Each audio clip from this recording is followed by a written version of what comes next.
तो इस ये समझा तो रहा हूँ मैं साथ साथ, बड़ा आसान है। कहता है windshield wiper of a car work on what principle. जो कार का विंडशील्ड वाइपर होता है, यानी कार के सामने जो बारिश आ जाए तो पानी को हटाने वाला वाइपर लगा होता है, वो किसके असूल पर काम करता है? तो मैंने अभी बताया कि आपके पास ये वाइपर लगा हुआ होता है, और वाइपर के नीचे यहाँ पर हमने क्या जोड़ा हुआ होता है? कैपेसिटर जोड़ा होता है।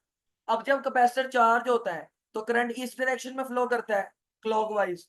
और होता क्या है जी कि ये विंडशील्ड वाइपर यहाँ से इधर को आ जाता है आहिस्ता आहिस्ता। और जब ये कैपेसिटर फुली चार्ज हो जाता है, फुल चार्ज हो जाता है, तो फिर वहां पर वाइपर रुक जाता है। सर सारे बॉयज छोड़ गए हैं जी, बेटा सारे बॉयज छोड़ गए हैं। आपने भी जाना है तो क्या रहता है जी, जाना है तो चले जाए भाई।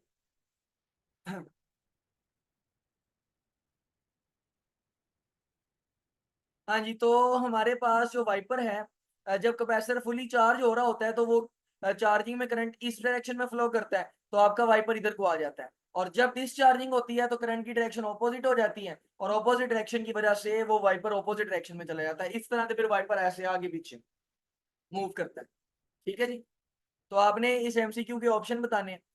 तो विंडशील्ड वाइपर किस असूल पर काम करता है जी? तो चार्जिंग पर भी करता है, डिसचार्जिंग पर भी करता है। तो इसका बेस्ट ऑप्शन क्या होगा? C option.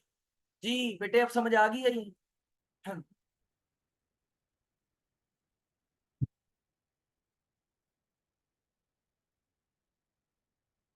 चलें जी, अब जरा देखें, स्क्रीनशॉट ले लें बेटे अगर आपने इसका लेना है तो। मैं डिलीट करने लगा। 1 2 3 ओके बाय। चलें जी। तो ये एमसीक्यू अगर आ जाए तो आप लोगों ने ध्यान से सॉल्व कर लेना। एक दफा फिर बता दूं। चलें जी, देखें। मैंने ये बोला कि जो गाड़ी की विंडशील्ड पर वाइपर लगा होता है, फॉर एग्जांपल गाड़ी के सामने वाले शीशे पर ये वाइपर लगा हुआ है, ये एक वाइपर है जो गाड़ी के फ्रंट वाले शीशे पर लगा है। इस वाइपर का सर्किट हमने कैपेसिटर के थ्रू बनाया होता है। यानी इस वाइपर में कुछ नीचे जाकर यहाँ पर हमने क्या कनेक्ट किया हुआ होता है? कैपेसिटर कनेक्ट किया हुआ होता है। अब जब कैपेसिटर को करंट दिया जाता है तो जो कैपेसिटर है वो चार्जिंग करता है जब करंट मिलता है। फिर कल वाला लेक्चर लिया था आपने?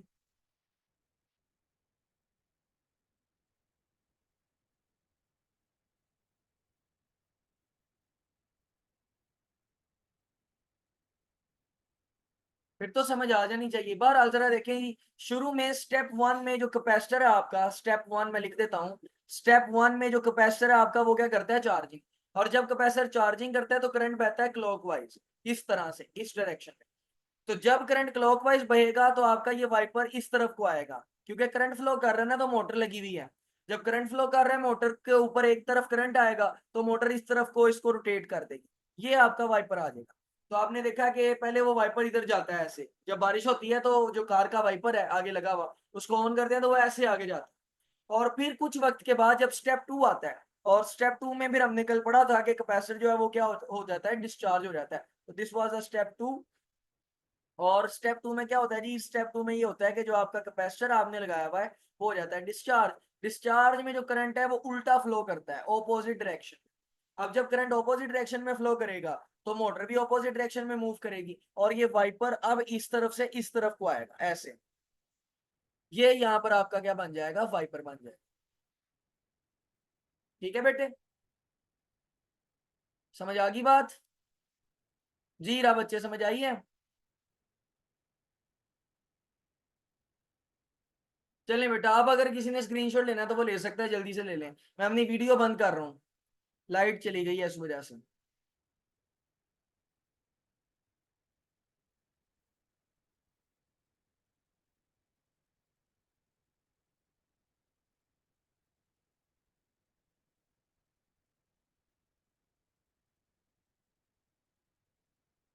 चलें बेटा, अब हम आगे चलते हैं, और अब हम अपने कुछ शॉर्ट क्वेश्चंस को देखते हैं एक्सरसाइज के। ये तो ओके हो गया ना सबका? चलें, मैं इसका इसका स्क्रीनशॉट लेना तो ले लें। 1 2 3 ओके बाय। चलें जी, ये आपकी एक्सरसाइज के शॉर्ट क्वेश्चन है। पहला सवाल, the potential is constant, the potential is constant throughout a given region of space.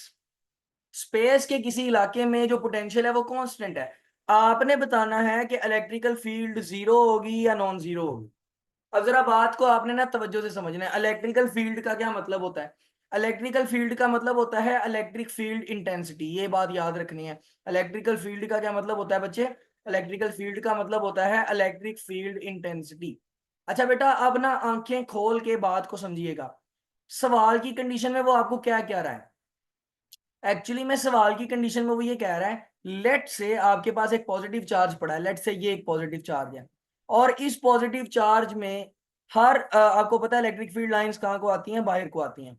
इस पॉजिटिव चार्ज की जो इलेक्ट्रिक फील्ड लाइंस हैं वो बाहर आ रही हैं, ठीक है बेटा। और इसमें हर पॉइंट पर जो पोटेंशियल है वो कांस्टेंट है। मतलब मैं इस चार्ज में किसी भी पॉइंट पर चला जाऊं, ये एक असम्पशन है। वैसे आपको पता है जितना दूर जाते हैं पोटेंशियल कम हो जाता है, लेकिन वो ये कह रहा है कि इस पॉइंट पर जो पोटेंशियल है वो भी वी है, इस पॉइंट पर जो पोटेंशियल है वो भी वी है, इधर जो पोटेंशियल है वो भी वी है, और इधर जो पोटेंशियल है वो भी वी है। कोई फर्क ही नहीं है, पोटेंशियल हर जगह कैसा है? कांस्टेंट। तो आपने ये बात याद रखनी है कि सवाल की गिवन कंडीशन में उसने आपको क्या बोला। तो सवाल की गिवन कंडीशन में उसने आपको ये बोला है कि पोटेंशियल इज कांस्टेंट। अच्छा, अब अगर कोई चीज कांस्टेंट है, इसका मतलब ये है उसमें चेंज नहीं आ रहा। अगर कोई चीज कांस्टेंट है तो उसमें चेंज नहीं आ रहा, तो चेंज इन पोटेंशियल यानी डेल्टा वी क्या होगा? जीरो। क्यों जीरो होगा? क्योंकि किसी भी तरह का चेंज नहीं आ रहा, आपका पोटेंशियल क्या है? कांस्टेंट है। अब इलेक्ट्रिक फील्ड के साथ क्या होगा? तो आप लोगों ने इलेक्ट्रिक फील्ड का फार्मूला पढ़ा है, minus delta we by delta R. पढ़ा ना ये वाला फार्मूला? अब माइनस, अब डेल्टा वी तो हमारा जीरो है और नीचे है डेल्टा आर। तो देखें कि जीरो से किसी भी चीज को डिवाइड करें तो आंसर जीरो आता है। तो आपकी इलेक्ट्रिक फील्ड इंटेंसिटी क्या हो जाएगी? इस केस में जीरो हो जाएगी। तो आपने बात याद रखनी है कि अगर किसी जगह पर पोटेंशियल कांस्टेंट हो, तो पोटेंशियल कांस्टेंट होने का मतलब है उस जगह पर इलेक्ट्रिक फील्ड इंटेंसिटी क्या होगी? जीरो होगी। तो आपने यहां पर याद रखना है कि इलेक्ट्रिक फील्ड, आप इसके रीजन में या आंसर में ये लिखेंगे कि इलेक्ट्रिक फील्ड इंटेंसिटी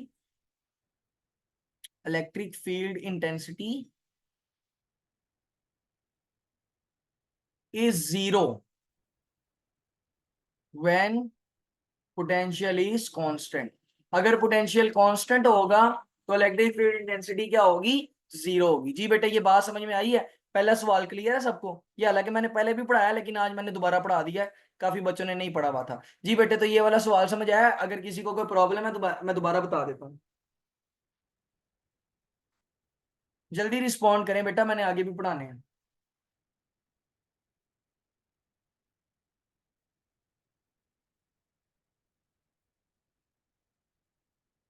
चलें बेटा, अब अगले सवाल की तरफ चलते हैं। इसको मैं रेस कर रहा हूँ, स्क्रीनशॉट आपने अगर लेना है तो आप ले सकते हैं। 1 2 3, ओके बाय। चलें, अगला सवाल 12.2 क्या कहता है जी? 12.2 कहता है, सपोज सपोज करें that you follow an electric field line, आप एक इलेक्ट्रिक फील्ड लाइन को फॉलो करते हैं due to a positive point charge. वो इलेक्ट्रिक फील्ड लाइन किस चार्ज की है? पॉजिटिव पॉइंट चार्ज की। Do electric field and potential increase और डिक्रीज। अब जरा समझें, आपके सामने मैंने डायग्राम बनाई हुई है। कहते हैं जी आपके पास जो चार्ज है वो एक पॉजिटिव चार्ज है। कौन सा चार्ज है? पॉजिटिव चार्ज है, ठीक है ना बेटा? आपके पास यहाँ पर कौन सा चार्ज है? पॉजिटिव। अब पॉजिटिव चार्ज की इलेक्ट्रिक फील्ड लाइन कौन सी है? तो देखें कि आपके सामने वाजिया सी बात है, ये उस पॉजिटिव चार्ज की इलेक्ट्रिक फील्ड लाइन है। This is the electric field line of that positive charge. अब अगर आप, वैसे तो बहुत सारी हैं, हम एक को पकड़ लेते हैं। अगर आप इस इलेक्ट्रिक फील्ड लाइन को फॉलो करें, यानी इससे दूर की तरफ सफर करें, आगे की तरफ, इलेक्ट्रिक फील्ड लाइन से दूर की तरफ जाते जाएं, यानी आपने अपने मेन चार्ज से कहाँ जाना है? दूर जाना है। तो आपने ये बताना है कि इलेक्ट्रिक फील्ड बढ़ती है या कम होती है, और इलेक्ट्रिक पोटेंशियल बढ़ता है या कम होता है। जी बेटे, आप लोगों का इस बारे में क्या ख्याल है? पहले आप अपना ख्याल शेयर करें, फिर मैं आपको इसका आंसर समझाता हूँ।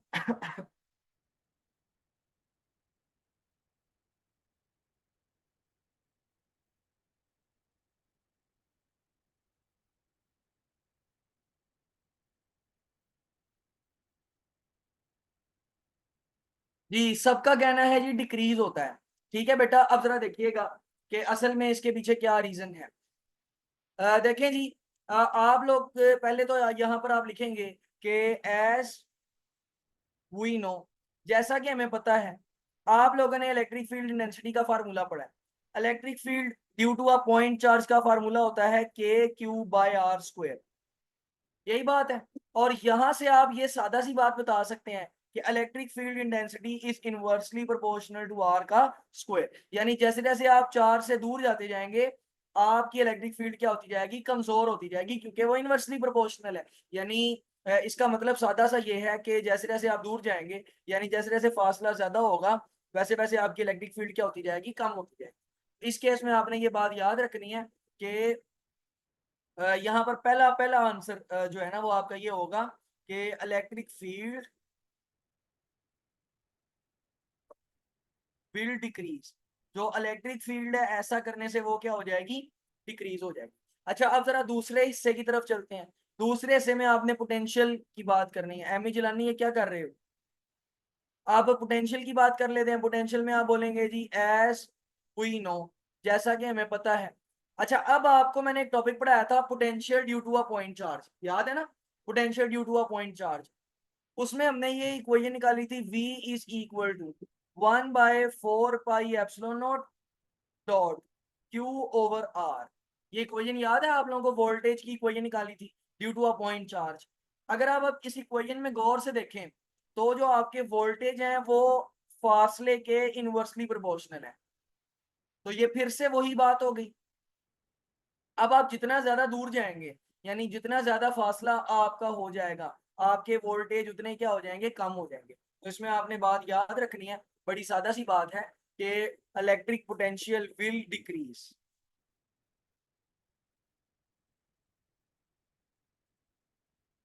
इलेक्ट्रिक पोटेंशियल विल डिक्रीज, तो आपका जो इलेक्ट्रिक पोटेंशियल है वो भी यहाँ पर क्या होने वाला है, कम होने वाला है। जी, चलें बेटा, समझ में आ गया बेटा ये क्वेश्चन।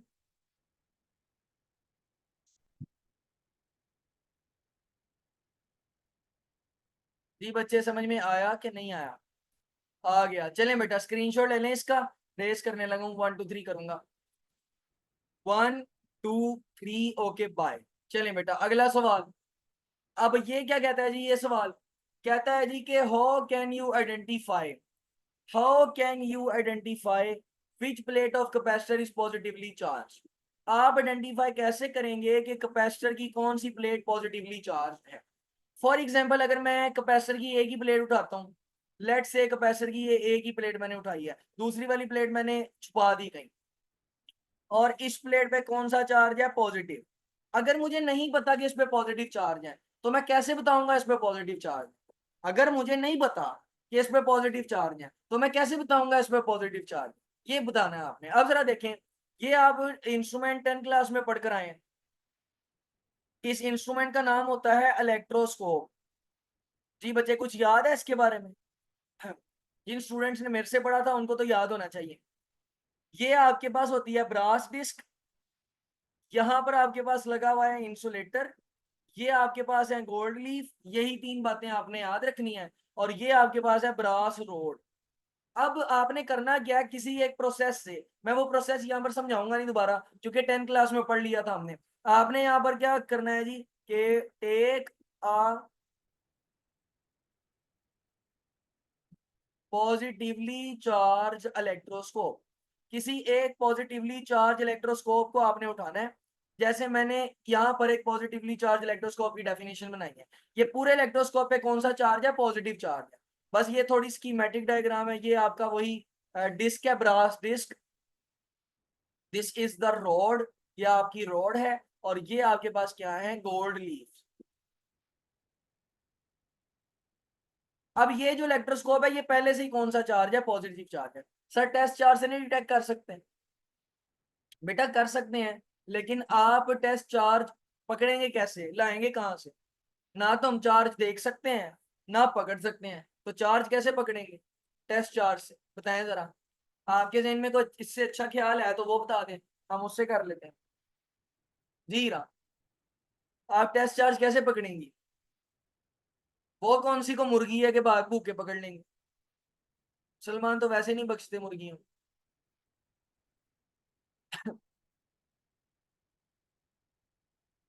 नहीं पता, देखा ना, हम पकड़ ही नहीं सकते। तो take a positively charge electroscope, आपने एक ऐसा इलेक्ट्रोस्कोप लेना है जिसके पूरे के ऊपर क्या मौजूद है, पॉजिटिव चार्ज। अब आपका ख्याल सिर्फ कितने हिस्से के ऊपर होना चाहिए, ये गोल्ड लीव्स को देखना आप, सिर्फ गोल्ड लीव्स के ऊपर आपका ख्याल होना चाहिए। देखें, अभी गोल्ड लीफ के ऊपर कौन सा चार्ज है, पॉजिटिव, और इसके ऊपर भी पॉजिटिव चार्ज है, और दूसरे वाले के ऊपर भी कौन सा चार्ज है, पॉजिटिव। तो पॉजिटिव पॉजिटिव एक दूसरे को क्या करते हैं, रिपेल करते हैं ना। तो अगर मैं इस डिस्क के पास, ये डिस्क है, डिस्क के पास मैं कौन सा चार्ज ले आया, पॉजिटिव, यानी एक ऐसी रोड लाया जिसके ऊपर पॉजिटिव चार्ज है। सर अगर एक प्लेट साथ लाए रिपेल और ट्रैक्शन से पता चलेगा तब या नहीं? जी बेटा बिल्कुल ऐसा ही है, लेकिन आप दूसरी प्लेट पर चार्ज कैसे पता करेंगे?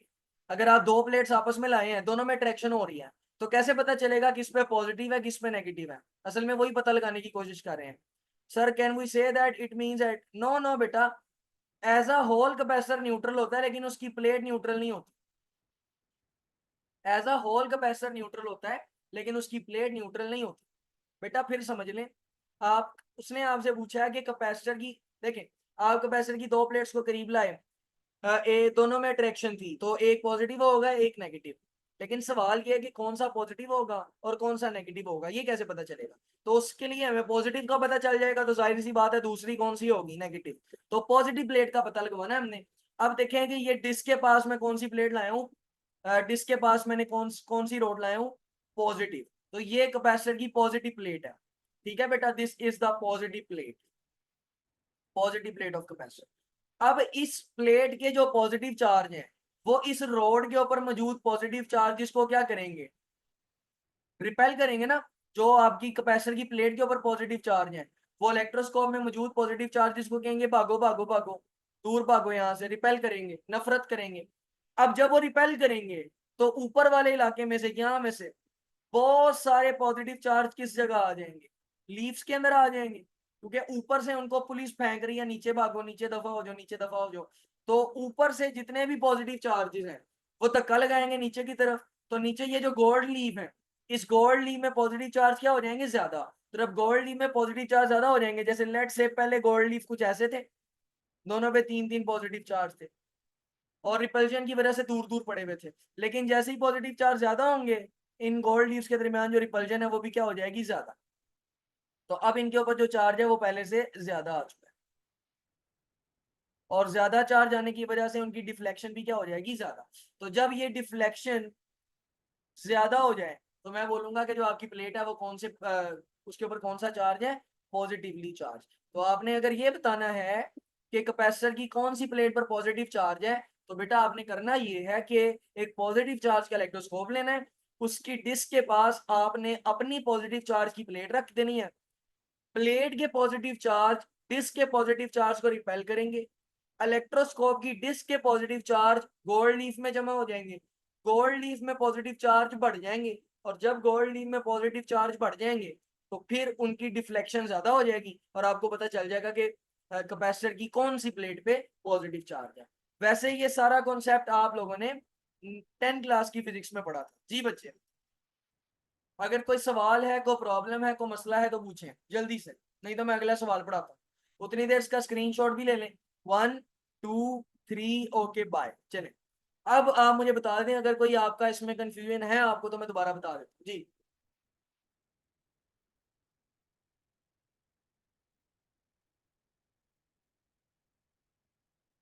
अगर हम पॉजिटिव चार्ज पकड़ नहीं सकते तो इलेक्ट्रोस्कोप में कैसे लेके आएंगे? देखो हीरा, मैंने ये बात आपको बताई कि मैं इस बारे में डिटेल में बात नहीं करना चाहता कि हम पॉजिटिव चार्ज किस तरह लाएंगे, क्योंकि ये चीज आपने 10 क्लास में सीखी थी। अब मैं आपके लिए रिपीट कर देता हूँ, ये आपके पास होती है इलेक्ट्रोस्कोप की डिस्क, ये आपके पास इलेक्ट्रोस्कोप का होता है रोड, ब्रास की होती है, मेटल की होती है, तो ये आपके पास आएगी मेटल की रोड। और फिर इसके बाद हमने यहाँ पर गोल्ड के दो पत्ते लगाए होते हैं, गोल्ड लीव्स। तो वो शुरू में जो है वो बिल्कुल ऐसे सीधे सीधे होते हैं, मतलब ये गोल्ड लीफ सीधा, ये गोल्ड लीफ भी सीधा। बाकी ये बोतल में पड़ा होता है, वो आप फिर खुद इमेजिन कर लीजिएगा, ये डायग्राम बनी हुई है। अब देखें कि डिस्क के ऊपर, डिस्क जो है शुरू में वो क्या होगी, न्यूट्रल। अब डिस्क शुरू में न्यूट्रल है, शुरू में न्यूट्रल होने का मतलब है इसके ऊपर अगर एक पॉजिटिव है तो एक नेगेटिव है। अभी जगह छोटी है तो मैं एक पॉजिटिव एक नेगेटिव बना देता हूँ। आपने याद रखना है, न्यूट्रल कोई चीज तब होती है जब उसके ऊपर पॉजिटिव चार्ज और नेगेटिव चार्ज बराबर हो जाए। तो इस डिस्क के अंदर अगर 5 पॉजिटिव है तो 5 नेगेटिव होंगे। अब आप क्या करें जी, आप इस डिस्क में, इस डिस्क के पास एक नेगेटिव चार्ज वाली प्लेट लाएं। इस डिस्क के पास में लाया एक नेगेटिव चार्ज वाली प्लेट, डिस्क के पास था नेगेटिव चार्ज। सॉरी ये जो प्लेट थी, प्लेट प्लेट के पास सिर्फ कौन सा चार्ज था, नेगेटिव। डिस्क के पास कौन सा चार्ज था, पॉजिटिव और नेगेटिव दोनों। अब जो नेगेटिव है वो किसको अट्रैक्ट करता है, पॉजिटिव को। तो पॉजिटिव इसके साथ चिपका रहेगा इधर ही, मतलब ऊपर ही रहेगा, वो दूर नहीं जाएगा, क्योंकि नेगेटिव पॉजिटिव को अट्रैक्ट करेगा। जबकि जो नेगेटिव है वो नेगेटिव को रिपेल करता है, तो यहां से जो नेगेटिव चार्ज है वो नीचे चला जाएगा। इस प्लेट पे जितना भी नेगेटिव चार्ज है वो सारा किन के ऊपर इकट्ठा हो जाएगा, गोल्ड लीफ के ऊपर। अब जैसे ये चार्ज गोल्ड लीफ के ऊपर इकट्ठा होगा, ये दोनों गोल्ड लीफ एक दूसरे को क्या करने लग जाएंगे, रिपेल, क्योंकि दोनों पे कौन सा चार्ज आ गया, नेगेटिव। और आप देखेंगे कि इन दोनों गोल्ड लीफ की शक्ल फिर कुछ ऐसी हो जाएगी, क्योंकि दोनों एक दूसरे को रिपेल कर रहे हैं, इन दोनों की शक्ल कुछ ऐसी हो जाएगी, कुछ ऐसी। ठीक है जी, इधर नेगेटिव चार्ज, इधर भी नेगेटिव। अब आप क्या करें जी, आप इसको अर्थ कर दें। ये देखें आप डायग्राम में देखें, लेफ्ट वाली में, ये देखें ये क्या लिखा हुआ है, अर्थ लिखा हुआ है। तो यहां से आपने एक एल्यूमिनियम की तार लगाई होती है, उसको आप अर्थ कर देते हैं। तो यहां से आप क्या करें जी, नेगेटिव चार्ज को अर्थ कर दें। जब आप नेगेटिव चार्ज को अर्थ करेंगे, अर्थ करने का मतलब है सारा नेगेटिव चार्ज कहाँ चला जाएगा, नीचे। जब सारा नेगेटिव चार्ज नीचे चला गया तो आपकी प्लेट्स के ऊपर या आपकी गोल्ड लीफ के ऊपर कोई चार्ज बचेगा, नहीं बचेगा। तो आपके गोल्ड लीफ दोबारा से ऐसे हो जाएंगे हरे भरे, इनके ऊपर कोई चार्ज नहीं है, दोबारा से क्या हो जाएंगे, न्यूट्रल। और फिर इसके ऊपर आपकी ब्रास रोड है, और ब्रास रोड के ऊपर आपने क्या लगाया हुआ है, डिस्क। अभी देखें डिस्क में कौन सा चार्ज रह गया था, पॉजिटिव रह गया था ना। तो डिस्क में जो जो पॉजिटिव है वो एक दूसरे को रिपेल करेंगे और पॉजिटिव चार्ज इस पूरे में फैल जाएंगे। अब देखेंगे इलेक्ट्रोस्कोप पे कौन सा चार्ज आ गया है, पॉजिटिव। तो दिस इज द प्रोसेस कि आप किस तरह एक इलेक्ट्रोस्कोप पे पॉजिटिव चार्ज लाते हैं। ये सारी बातें हमने 10th क्लास की फिजिक्स में पढ़ी हुई। ओके चलें बेटा, रेस कर रहा हूं, अगला सवाल देखिएगा।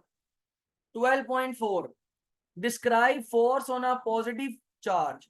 अब आपने याद रखना है चार्ज कौन सा दिया आपको, पॉजिटिव चार्ज। तो you have to describe force on a positive charge when placed between parallel plates. अब पैरेलल प्लेट्स में उसने आपको दो कंडीशन दी है। नंबर वन, वो ये कहता है कि प्लेट्स जो है उनके ऊपर सिमिलर चार्ज है, यानी दोनों पे पॉजिटिव है या दोनों पे नेगेटिव है, और इक्वल चार्ज है। अब यहाँ पर हम ऐसी प्लेट्स ड्रॉ करने की कोशिश करते हैं। तो लेट से ये आपके पास एक प्लेट है और ये एक प्लेट है। प्लेट्स हमारी थोड़ी हेल्दी बन गई। ये एक प्लेट है और ये एक प्लेट, दोनों प्लेट्स पे इक्वल और सिमिलर चार्ज है। मतलब ये है कि अगर इस पर पॉजिटिव चार्ज है लेफ्ट वाली प्लेट पर, तो आपकी राइट वाली प्लेट पर भी कौन सा चार्ज होगा, पॉजिटिव चार्ज।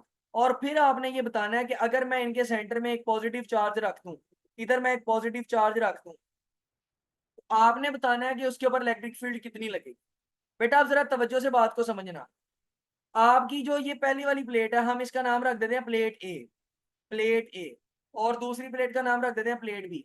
तो अब आपकी जो प्लेट ए है वो पॉजिटिव को क्या करेगी, अट्रैक्ट या रिपेल, बताया जरा।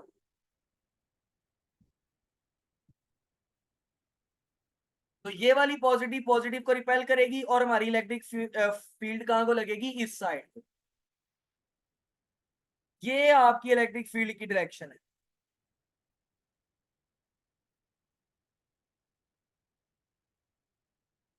अच्छा अब ये जो बी वाली प्लेट है, ये भी पॉजिटिव चार्ज को रिपेल करेगी ना। तो बी वाली प्लेट की जो रिपल्जन है वो कुछ इस तरफ को होगी, ये आपकी बी वाली प्लेट की रिपल्जन है। बी वाली प्लेट ऐसे रिपेल करेगी और बी वाली प्लेट की इलेक्ट्रिक फील्ड को हम ई बोल देंगे। अब चूंकि इलेक्ट्रिक फील्ड एक वेक्टर है, और देखें कि आपके जो दोनों वेक्टर एरो हैं वो एक दूसरे के बिल्कुल ऑपोजिट है, जीरो हो जाएगी, बिल्कुल बिल्कुल जीरो हो जाएगी। क्यों जीरो होगी, क्योंकि इलेक्ट्रिक फील्ड क्या हो जाएगी, कैंसिल। तो आपने याद रखना है केस ए में, केस ए का आंसर ये है, केस ए का आंसर ये है कि बेटा electric field will become zero.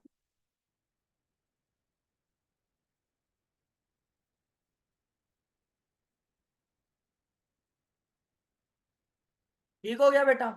अब दूसरे केस की बात करते हैं। दूसरा केस क्या कहता है जी, ऑपोजिट चार्ज और ऑपोजिट और इक्वल चार्ज। तो अब यहाँ पर हम फिर से प्लेट्स ड्रॉ करते हैं।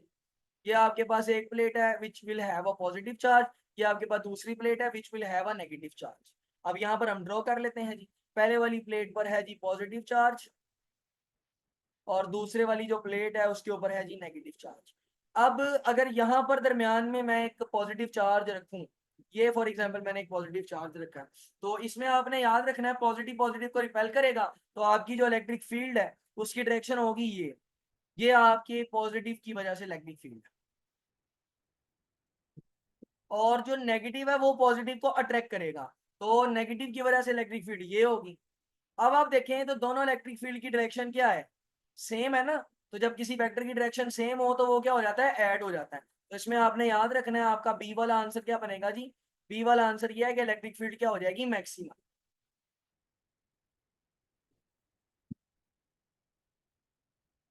Electric field will become maximum. जी बेटे बात समझ आई कि अगली भी गई? जल्दी बोलें, जल्दी जल्दी जल्दी शाबाश।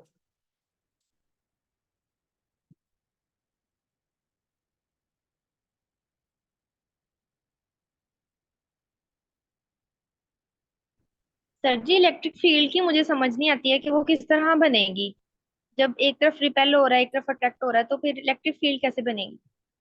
इलेक्ट्रिक फील्ड जीरो हो जाएगी ना, आपको याद है मैंने आपको बताया था अगर आपके पास दो सेम चार्ज हो तो दो सेम चार्ज के सेंटर में कोई इलेक्ट्रिक फील्ड नहीं होती, दो सेम चार्ज के सेंटर में सारी इलेक्ट्रिक फील्ड रिपेल हो जाती है। और जो आपके पास सेंटर वाला पॉइंट होता है, याद है उसको क्या बोला था, उसको बोला था न्यूट्रल जोन, क्योंकि वहां पर किसी भी तरह की इलेक्ट्रिक फील्ड नहीं होती। अब ये ए वाली प्लेट पॉजिटिव है, बी वाली प्लेट भी पॉजिटिव है, तो इधर सबकी इलेक्ट्रिक फील्ड जीरो हो जाएगी और सेंटर में आपकी जो इलेक्ट्रिक फील्ड है वो क्या होगी, जीरो। जी हीरा बच्चे, समझ आई? जी सर, ठीक है। चलें बेटा, बाकी लोग भी अपना आंसर दे दें, फिर मैं इसको रेस करता हूँ, स्क्रीनशॉट लेना है तो स्क्रीनशॉट ले लें इसका। 1 2 3। चलें भाई, अगला सवाल जी। 12.5 क्या कहता है जी, 12.5 कहता है जी कि electric field lines never cross each other by. क्या आपको ये सवाल याद है, मैंने करवाया था, इलेक्ट्रिक फील्ड लाइन एक दूसरे को क्रॉस नहीं करती कभी।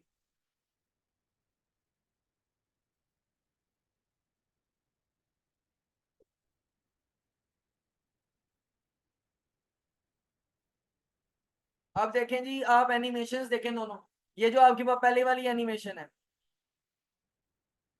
ये जो आपके पास पहले वाली एनिमेशन है इसमें देखें पॉजिटिव से इलेक्ट्रिक फील्ड निकलती है और नेगेटिव में चली जाती है। इसी तरह दूसरे वाली एनिमेशन में ये वाला पॉजिटिव चार्ज है, पॉजिटिव से इलेक्ट्रिक फील्ड निकलती है और नेगेटिव में। लेकिन आप दोनों डायग्राम में देखें कोई भी इलेक्ट्रिक फील्ड एक दूसरे को टच या क्रॉस नहीं कर रही, या कर रही है, दोनों डायग्राम में इलेक्ट्रिक फील्ड एक दूसरे को टच या क्रॉस नहीं कर रही। तो याद रखना है कि इलेक्ट्रिक फील्ड लाइन एक दूसरे को कभी भी क्रॉस नहीं करती। और आपने इसकी रीजन में क्या लिखना है जी, आपने लिखना है जी कि इलेक्ट्रिक फील्ड लाइंस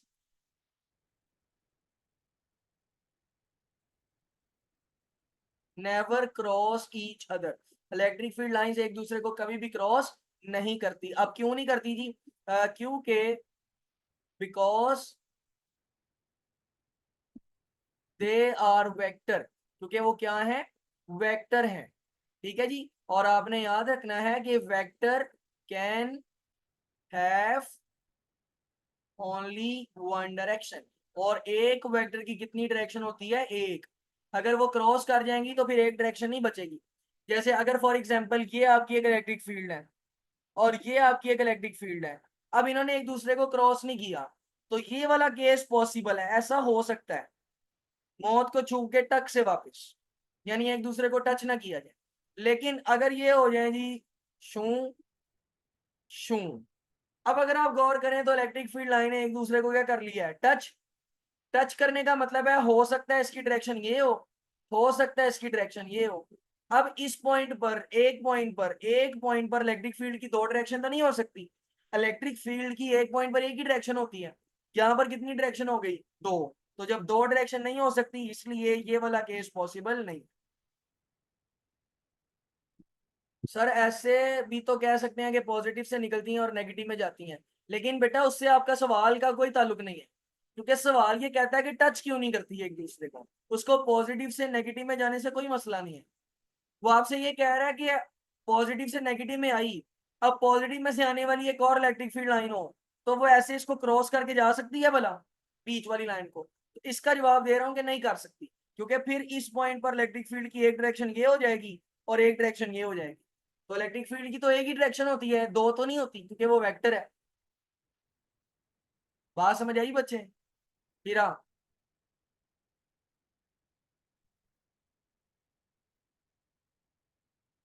बेटा बाकी लोग बुत बन के ना बैठे, जवाब दे दिया करें कि समझ आई है या नहीं आई।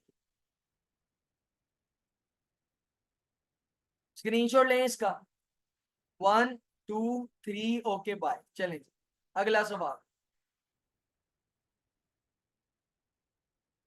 क्या कहता है जी? अगले सवाल में कहता है इफ अ पॉइंट चार्ज, अगर आपके पास एक पॉइंट चार्ज है और मैस m, जिसका मैस m है, is release in a non uniform electric field, उसको हमने एक इलेक्ट्रिक फील्ड में छोड़ा, with field lines pointing in same direction, will it make a rectilinear motion? बेटा रेक्टिलिनियर मोशन का मतलब समझ लें। रेक्टिलिनियर मोशन का मतलब होता है स्ट्रेट लाइन। अगर कोई बॉडी स्ट्रेट लाइन में मोशन करती है तो उस मोशन को क्या बोलते हैं? Rectilinear motion. अब सवाल क्या है जी? सवाल ये है, अज्यूम करें कि ये आपके पास एक पॉजिटिव पॉइंट चार्ज है, ये जो मैंने आपके सामने राइट पर डायग्राम बनाई है। अगर आप इस पॉजिटिव पॉइंट चार्ज में कोई एक चार्ज छोड़ दें, लेट से यहाँ पर मैं एक पॉजिटिव चार्ज रख देता हूँ, तो क्या वो सीधी डायरेक्शन फॉलो करेगा या कर्व डायरेक्शन फॉलो करेगा? तो अब देखें कि ये एक सीधा एक ही चार्ज है ना, सिंपल वन चार्ज है, ओनली वन चार्ज है। एक चार्ज की इलेक्ट्रिक फील्ड लाइन बिल्कुल कैसी होती है? स्ट्रेट होती है। तो ये फिर चार्ज बिल्कुल कैसी मोशन करेगा? स्ट्रेट मोशन करेगा। तो इसका आंसर आप लिखेंगे yes, the point charge will show rectilinear motion. Yes, आपका जो पॉइंट चार्ज है वो कौन सा मोशन शो करेगा? रेक्टिलिनियर, यानी वो स्ट्रेट पाथ में मूव करेगा, क्योंकि आपके चार्ज की जो इलेक्ट्रिक फील्ड लाइन है वो कर्व ही नहीं हो रही। ओके हो गया बेटा? ये वाला सवाल समझ में आया? 12.6। चलें बेटा स्क्रीनशॉट लें इसका, 1 2 3 करूंगा, 1 2 3 ओके बाय। चलें बेटा अब जरा देखें अगला सवाल 12.7। कहता है जी is electric field intensity necessarily zero inside a charge rubber balloon if balloon is spherical? अगर बलून आपके पास जो है ना वो स्फेरिकल है, आपने बताना है कि क्या उसके सेंटर में, जैसे अगर आप ये ब्लू वाले को बलून समझ लें, आपने ये बताना है कि उसके सेंटर में इलेक्ट्रिक फील्ड इंटेंसिटी जीरो होगी या नहीं होगी। assume that the charge is distributed uniformly over the surface। assume ये करें कि जो चार्ज है वो सरफेस के ऊपर डिस्ट्रीब्यूट किया गया, ये आपका सरफेस है और चार्ज इसके ऊपर डिस्ट्रीब्यूट किया गया। आपने ये बताना है कि इसके सेंटर में इलेक्ट्रिक फील्ड इंटेंसिटी जीरो होगी या नहीं। तो बेटा ये वाली बात अभी आप दोबारा मीटिंग ज्वाइन करें, फिर बताता हूँ। जल्दी से मीटिंग दोबारा ज्वाइन करें सब।